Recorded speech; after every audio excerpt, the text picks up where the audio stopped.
This is Histories and Mysteries. I'm Ashley. And I'm Rochelle.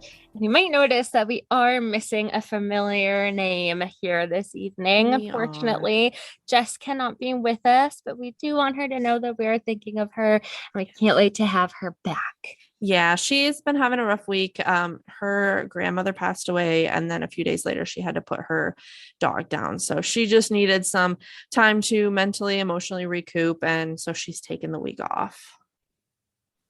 So on today's episode, I don't know why I have this need to go so formal with it. Today, oh fuck, on the podcast. Now I'm second guessing myself. So this evening, Ashley will be telling you about the stalking of Kristy Moore. Mm-hmm. And I will be sharing some disturbing messages real people have received in letters and texts. Ooh, that sounds creepy. So stalking and creepy messages. Creepy Perfect. So I'm gonna dive in. So this is from the show Obsession: Dark Desires. It was actually a really creepy story though, because as I'm sure you know, Rochelle, in the true crime community, we all know that stalking isn't necessarily always taken as seriously as it should be, and it can get really scary. Oh yeah. Kristy's story starts in September 2005 in Menands, New York.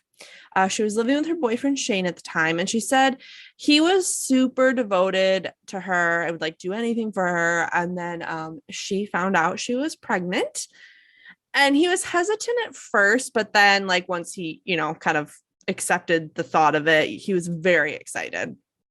And they began planning for their new baby. They eventually decided that Kristy needed to sell her car because it was too small to fit a car seat in the back. And Rochelle, I don't know if you have much experience with car seats, but they're fucking huge. They take up so much room. So she's like, this car's not going to work. So she put a sign in her window that just said for sale, call Kristy, my number. And she said she lived in a really small town. So she just, everybody knew everybody. So she figured, someone would see it and they would buy it. And she would know it was going to a good home because that was her baby. So she also went over to her mom's a lot. And one day she was over at her mom's and she decided to pick up food from a place called Joey's Pizza. She picked up her food, paid, left, and that should have been it. Later that night, she wanted more pizza because she's pregnant, so And so they ordered more pizza from the place, and this time they had it delivered. I put in my notes here, weird documentary. So in the interview, it literally looks like she's in this abandoned warehouse that they're interviewing her in. And it has paint chipping off the window or the walls, and there's this weird siding, and there's holes. It's really, really weird. And then in the reenactments, a few times they have her just sitting on her bed brushing her hair. I don't know a time that I've ever just sat on my bed brushing my hair. No. No. So I just thought the whole thing was really weird. But anyway, so that night after she leaves her mom's, she receives a phone call. And when she answers it, she hears heavy breathing on the other end. And then finally a distorted voice was clearly using some kind of voice distorting machine. And he said, "Hello, Kristy." And she said, "Who is this?" And then this is pretty explicit. So just a little bit of a warning if you have kids in the car right now. He said, "Why don't you get on the bed and get your boyfriend to go down on you?" And she said, "You're disgusting," and hung up. He then called back and she answered again. And he said, "Put the phone up close so I can hear him sucking on you." Whoa. Yeah. In that machine voice. Oh, it was so creepy. And so she told her boyfriend, he said, "Oh, it's probably just some kids messing around." They never believe the woman. They never believe him. And so he's like, "Oh, they're probably just messing around, some kids, blah, blah, blah, whatever." And he ignored it. Well, later on, the phone rings again. And this time Shane answers it. And the voice is telling him to put Kristy on the phone. "I don't want to talk to you. I'm going to tell her what to do." And so obviously Shane's pissed. He tells him not to call again. The next morning, Just a regular morning, Shane went off to work, and as soon as he left, Kristy gets another phone call. The voice says, "Good morning, Kristy. Do you want to go for a drive?" She said she was going to go get Shane, and the voice said, "But he just left." So she knew at this point that he was watching her. So she quickly left her house and got into her car. And as she was getting ready to speed off, she got another call, and he said, "What's the rush, Kristy? You should at least put some makeup on." And then he said, "Well, actually, you look much better with no makeup." He then went on to describe what she was wearing, how her hair was, and even chastised her for being pregnant and not having a seatbelt on. So, super freaked out, she drove off to her mom's. When she got her there, she told her mom that this guy keeps calling her and she thinks someone's following her. And of course, her mom didn't believe her until her mom's landline rings and it's the guy. So not only does he have Kristy's cell phone number, he now has her mom's home phone number. He tells her to put Kristy on the phone. Her mom hangs up the phone and they both leave the house. When they're in the car, he calls again and says, "Hey, where are you going? I want to talk." She yells at him to stop calling and speeds off. He keeps calling, and finally she stops answering. While on the drive, she calls Shane and he told her to stay with her mom, not to answer her phone, and that he would take care of it. They went to the mall and back to her mom's where they contacted the police, but they said it's not a crime and they always stop in the end, so just ignore them, which is not true. They do not always stop. Well, I mean, maybe by murdering you. So she said the only thing she could do to make her feel safe was getting bullets for her gun that she kept with her at all times at the house. So fast forward a month, Kristy has been getting several hundred phone calls a day from this guy. And she said that a lot of people were like, "Well, why don't you just change your phone number?" But she's like, "Well, he had my phone number. He had my mom's landline number. He knew where I lived. Like, it wouldn't be hard for him just to get my new number." So she's fed up. She finally answers and says, "Stop calling me." And he said, "Now, don't be like that, Kristy. I think you'll really like me when we meet." And she said, "It's not going to happen." He said, "Oh, yes, it will. And it's up to you whether it will be a good meet or a bad meet." So he basically just threatens her. Good meat or a bad meat? Exactly. Good steak or bad steak? So 2 weeks after that, Kristy was driving to the mall for some baby clothes, and he was obviously just calling again, and she answered, and he said, "You're in the wrong lane. You need to be in the right lane for the mall." So he was following her in her car. So she pulled over, went home, locked all of her doors and windows, and walked through her house carrying her shotgun, making sure he wasn't there. She said at times the back door would be left open, and she swears that he was in her house. At one point, she said to him, "If you're such a tough guy, why don't you use your real voice?" So he did. He said, "Hello, Kristy," in his real voice and hung up. And her heart dropped because she didn't know the voice. So who could it be? Like, she didn't know him. Okay, so this next part's kind of sad. I'm not going to get too into it, but it has to do with a dog. So if you want, fast forward 30 seconds. Can I? Right? So 3 weeks after this, her boyfriend got her a puppy. But he keeps following her to places like the grocery store and the gas station. And so she decides to stay at her mom's for a while so she wouldn't be alone. And I guess that's not the bad part about the puppy. Puppy part's coming up. But she got a puppy, so that's exciting. She named her Alexis. So while she's at her mom's, he calls and says, "Dinner looks lovely. Can I join?" And so everyone who was in the house at the time, it was her mom, her stepdad, some siblings, and Shane all run out. And they're like looking all over for, whoever didn't look like they belonged there. Cause she said, it was a small town. You knew everybody. So they were like knocking on doors, looking for people they didn't recognize. They were stopping people in the streets, but they never could figure out who it was. The next day, okay, this is where it gets bad about the puppy. The next day, the guy steals the puppy. And they look all around for her. They posted up posters and they couldn't find her. And I'm just going to skip to what happens to the puppy. That it's later on in the story, but I'm just going to get over with now. So fast forward 30 seconds. The puppy, they find her outside. She's been severely abused. She's peeing all over herself. And Kristy ended up giving her away because every time she saw her, she thought of the guy. So I don't know what happened to the puppy after that, but sad. Oh. Okay, so now that he did go in her backyard and he did steal the dog, that was a crime. So the police took her seriously. And they went to her house to try and catch him. They were like snuck in through the back door. And then like one guy came through the front door, but said he was like a repairman. And they were all waiting for him to call. Sure enough, he did. And he knew that they were police and he knew that they were there. So it didn't work. 2 weeks later, the police had another plan. They told her to they told her to drive into a dark alley on a dead end road where no one was around and just like get out of her car and walk around, hoping he would like come to get her, I guess. So basically using her as like bait. And he does call while she's out there. He said he knew the cops were there again and that she was just making it worse for herself and told her to go home.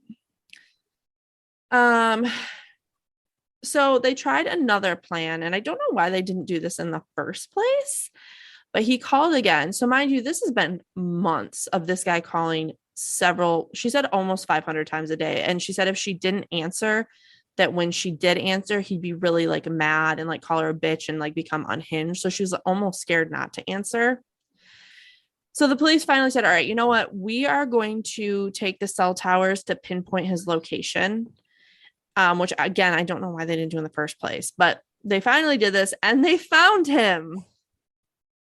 When he was arrested, he was on his computer looking at Facebook pictures of her and like doing things to himself. So they knew it was him. And come to find out, he worked at that Joey's Pizza place, and that's how he found her. And that's how he knew her mom's number and where her mom lived and was able to figure out where she lived. Oh, yeah. Yeah. In court, he read a letter apologizing to her and said that he never meant to cause harm and it was a joke that got out of control. I don't think so. Right? But... So his name was John Cruikshank. He was charged with stalking, aggravated harassment, and he was convicted of rape of another person. So he had already raped someone. Michelle. Yeah. He only served 3 years in jail. What the fuck? 3. Yeah. So apparently he hasn't bugged her since. It's been 7 years since this happened and she hasn't heard from him. And, you know, her and her boyfriend are still together and they have a 7-year-old little girl now. So everything's good for them, but I just could not believe he only got 3 years for that. Ah, fuck. That's insane to me. But that is the story of Stalking of Kristy Moore. Wow. And that is why I always let my phone go to voicemail. Yeah, that's a good idea. Not like there's any like at that I'm worth stalking. Like there's nothing that cool about me. Same. But yeah, no. Answering the phone, it's just why do we gotta do that? Yeah, if I don't know a number, I do not answer it. So I'll just come out and say it. I made a mistake this week and I had a story prepared that I was so excited about. And I was so sure had not been done before on the podcast. Even scrolled through Spotify just to make sure, and I didn't see it. So, but just as we were starting to record this evening, I had another look through that Spotify list, and I saw something caught my eye. And when I clicked on it, lo and behold, Jess had already done it. Oh no. So this is a cheat week for me. So I'm sorry. I promise I'll do better. I'm just really impressed that you found something, to be honest. So this is a thoughtcatalog.com article and it came from an Ask Reddit. Ooh. So the first one. My dad's ex kept sending me letters asking me to let her exhume my paternal grandparents' grave because she believed they cursed her. Oh no. She got a Facebook account and kept sending me long messages and once offered to let me sleep with her if I told her where their graves were. Was she hot? Like, was that a good offer? Or When I kept refusing, she threatened to call the police on me. I just called an uncle of mine who was a police officer and told him everything. My dad knew she was off kilter. My uncle had me ignore her, block her, but keep the messages as evidence. Stopped hearing from her after that. She was put in prison a year later for a different crime. No. All right. At about 11 p.m., a family friend texts me this. This is accurately as this person remembers it. Look, I thought I could do it. I can't. It's been 6 months since it happened, and nobody even cares anymore. He's just a kid. I do not want to be any further involved. Ask someone else. About 30 seconds later, oh, sorry, that was just a mistake. I meant to send that to my brother. We're just messing around. What? What is going on there? I wonder if they ever found out what that meant. Yeah, that's scary. Yeah. This happened when I was around 16 or 17. I was on a bus and in my school sport uniform. Then I got a text from an unsaved number asking, "Are you not cold in those thin clothes?" It was a chill morning. Ugh. So I looked around inside the bus and immediately got another text. "Stop looking. You're not going to find me." Ew. I hate everything about that. That sounds like my story I just did. Yeah. On Tinder from someone less than a kilometer away, whilst I was living away from home and walking around a lot from the library to my house alone. I've got a knife and a penis, and one of them is going inside you tonight. What? Oh, wow. That's terrifying. Like it was not supposed to be a turn on or like a threat. Both, Rochelle. Yeah. One of my neighbors messaged me asking if I had recently been on the elevator because he could smell it. Said I was clearly ovulating, very fertile, and that triggered his male senses. Oh. There's like 60 apartments in my building, but he was right. Creeped me out. That makes me want to vomit. That's like very much hello, Clarice. But the fact too that he was right. Yeah. Oh man, that's like, this is gonna be like TMI, but like every girl knows it's like the biggest fear you have, like when you have your period, is that like people are gonna smell it. Yes 100%. So now that this guy is like, I can smell you. A dude chose to open a conversation by declaring, "I have beautiful eyes." He also included a picture. It wasn't of his eyes. Oh God. Oh no. Hoping it was just someone fucking with me. Note dropped in my locker in 10th grade with a pretty simple, quite creepy poem. It read, "Roses are red, violets are blue. If you ever feel alone, I'm always watching you." Oh, that's not romantic at all. I once received a text that said, I cannot wait to make love to your rotting, beautiful corpse." Oh. I am unsure of who sent it, if it was meant for me or if it was a distasteful prank from someone I knew, but it certainly sent chills down my spine. If that was a prank, that's not funny. No. Ugh. I got a text from a wrong number and all he said was, "He won't be bothering you anymore. I took care of it." Okay. I've seen things like that before where like it's like a challenge, like text this to a random number and see what they say. So maybe it was like one of those, you know. Have you tried to find your number neighbor? The person that has like your phone number but like one off? No, I haven't. Have you? No. I don't like talking to people like that I know, let alone strangers. So yeah, no. Last year, I was idly wasting away my afternoon when I got a message notification on Facebook. I opened it up and it was a 20-year-old guy saying, "Are you," in parentheses, my full legal name. No one really knows my full name, so I figured this kid knew me. I opened up his page and he lives halfway across the states from me.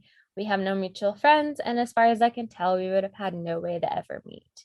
I responded, "Yeah," to which he responds, "I'm going to fucking murder you." What? I'm 27 years old, not terribly paranoid, but this shook me to my very core. As far as I know, I still have him blocked on Messenger. Wow.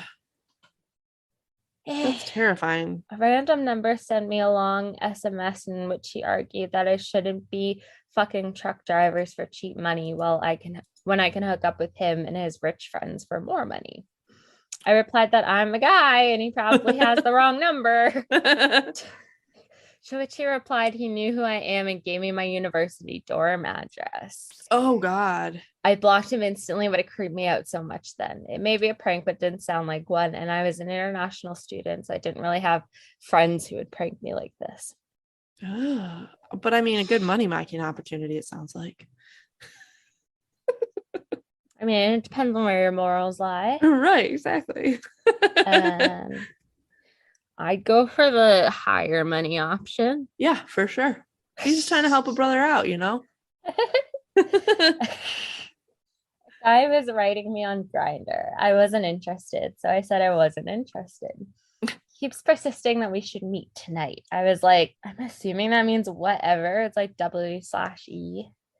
Oh, yeah. I was like, whatever. Stopped responding. Then he said he would take his car to come find me.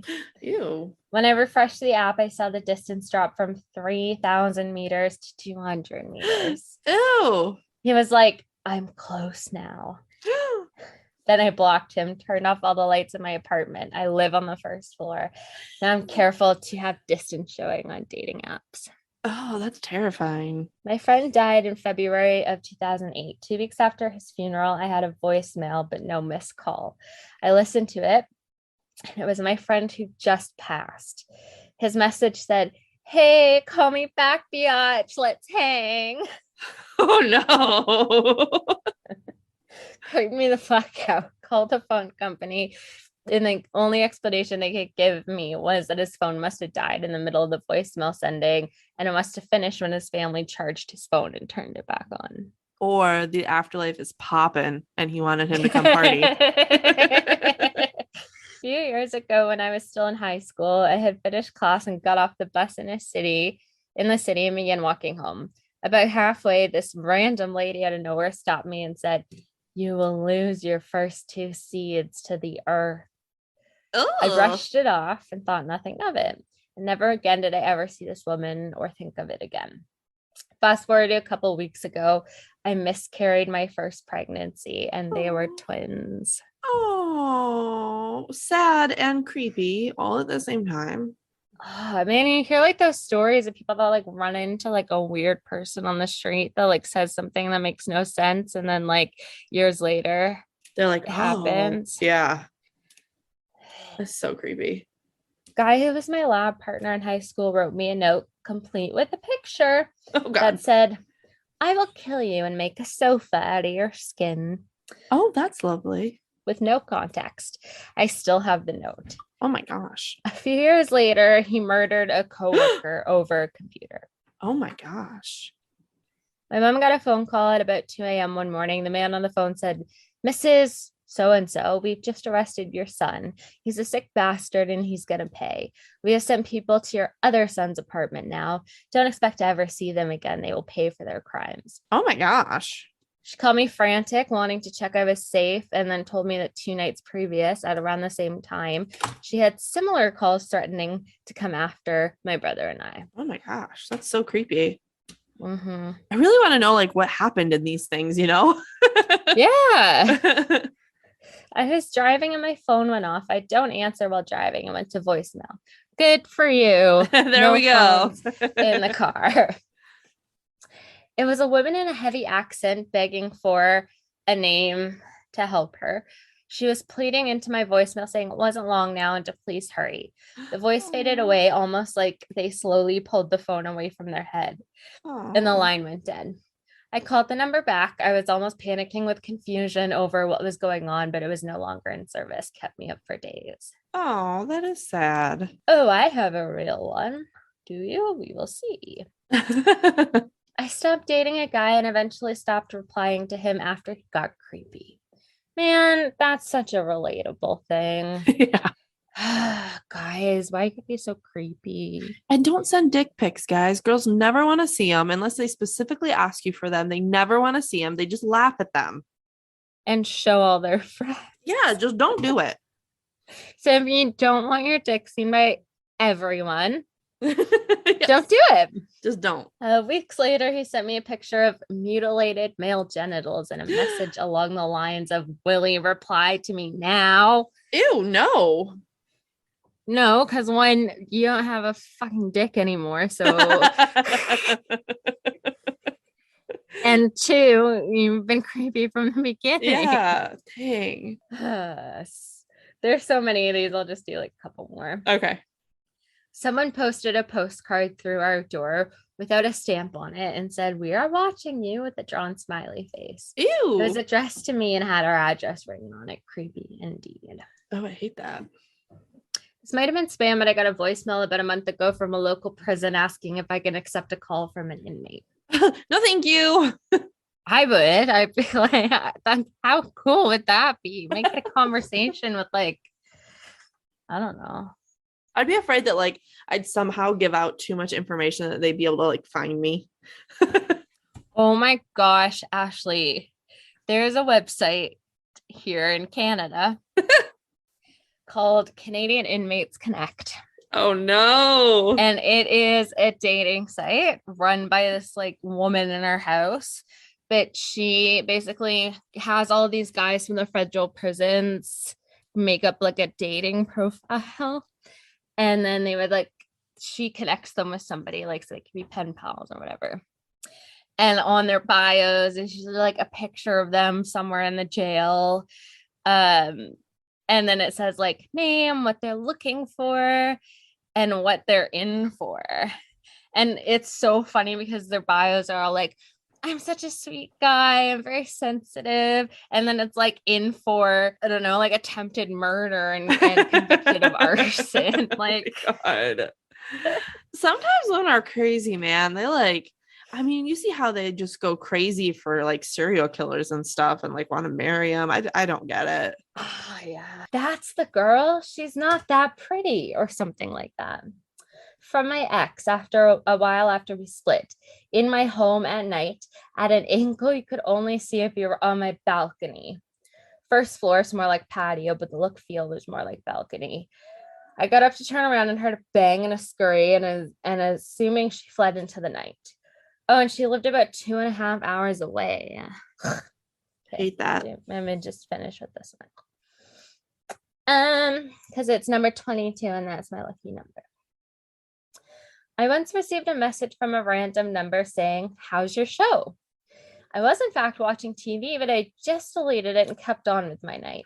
Yeah. I got a text again around 10 minutes later saying, "Please don't ignore me. Ignoring me makes me very angry." I started to get kind of freaked out, and then I get the last text. It says, "I'll always be watching. Look outside." And from across the street, a light comes on in an upstairs window, and I see a vague silhouette of someone waving.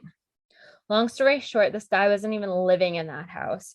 And after I called the police, I filed a restraining order and haven't seen the guy since. Well, Ashley, mute it yourself. I said, that's terrifying. I know, I hate that. I heard a joke today that I wanted to tell, and I can't remember it. Oh, no. That's gone. Oh, well. Oh, well. Oh, well. Let me Yeah, see if I let's can look. find a creepy joke. This is one for you, Rochelle. Okay. Why do we tell actors to break a leg? I don't know. Because every play has a cast. Why did the Scarecrow win an award? Ooh, why? Because he was outstanding in his field. He did a good job. Why couldn't the bicycle stand up on its own? Because he was too tired. Yeah. This suggestion was actually funny joke. So let's see. A man walks into a pet store and asks for a dozen bees. The clerk carefully counts out 13 bees out onto the counter. That's one too many, says the customer. The clerk replies, it's a freebie. I like a freebie. That was a good one. Well, we hope that our 2 stories did not give you too many nightmares. They were both equally terrifying. And we hope that you will come back next week when we will bring you 2 new stories. Rate, review, subscribe. Yeah, do all that fun stuff. You can rate us on Spotify now. I made Dustin give us 5 stars last night. And he obliged, which is nice. That is nice. Thank you. So everyone else, do the same or I will be angry and send you a letter to your house. Oh no. And you can find us at historiesandmysteries.ca, and we are on Facebook and Instagram at Histories and Mysteries. I promise I won't actually do that. Disclaimer. But yeah, if you've had any weird notes and stuff like that, send them in, tell us about it. Yeah, that'd be really interesting to hear. All right. Well, we look forward to bringing you 2 new stories next week. Bye.